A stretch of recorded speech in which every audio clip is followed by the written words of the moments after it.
اس کے بعد اللہ سبحانہ و تعالیٰ فرما رہا ہے الذین هم یراءون، یہ لوگ کیا کرتے ہیں؟ یہ وہی لوگ ہیں جو ریاکاری کرتے ہیں۔ کیا کرتے ہیں؟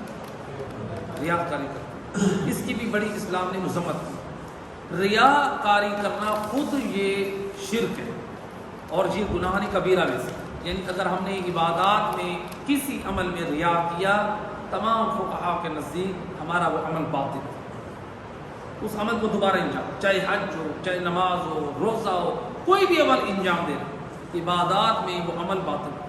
کتنا انسان خسارے میں، گھاٹے میں، انسان مال صرف کے صدقہ و خیرات کرتا ہے یا انسان دیگر کام کرتا ہے، ریاکاری کی نیت ہے کہ میرا نام ہو، میرا قد بڑھا ہو، لوگ میری واہ واہ کریں، اگر دکھاوے کے لیے، ریاکاری کے لیے، یہ سب برباد ہے۔ مقام افسوس ہے، یعنی مال بھی خرچ کیا، مال بھی تلف ہو گیا اور ثواب بھی نہیں بلکہ عذاب، گناہ بھی نہیں۔ اسی طرح مسائل الشیعہ میں رسول خدا صلی اللہ علیہ وسلم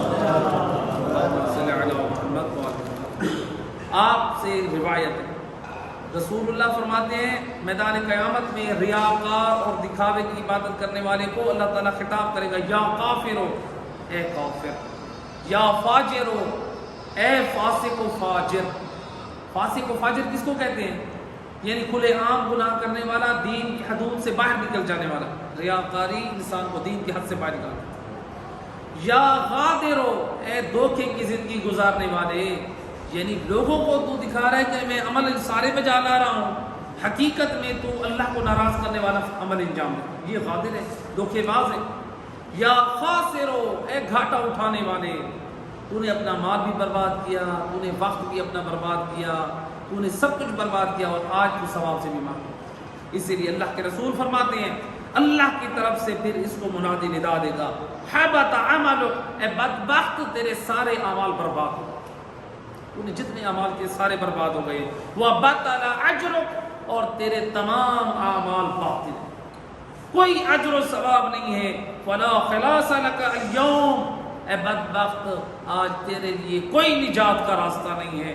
فالتمس اجرک ممن كنت تعمل له، اے بدبخت، اے ریاکار، اے کافر، اے فاجر، اے غادر، جا تو ان سے اپنے عمل کا ثواب کا مطالبہ کر جن کے لیے تو عمل انجام دیتا۔ اللہ کے رسول فرماتے ہیں ان سے اپنے عمل کی اجرت مانگ جن کے لیے تو عمل انجام، مجھ سے کیوں مانگتا ہے؟ میں تو ان کو عمل کی اجرت دوں گا، ان کو ثواب دوں گا جو خالصتاً مجھے اللہ کی عبادت کرتے رہے۔ تو لہٰذا یہاں پر اس آیہ مجیدہ میں ریاکاری کے مذمت میں جو ہے وہ بیان کیا گیا ہے۔ بس آخری آیہ مجیدہ اور اس کے مطلب کو اور آپ نظام کو تمام کرنا ہے۔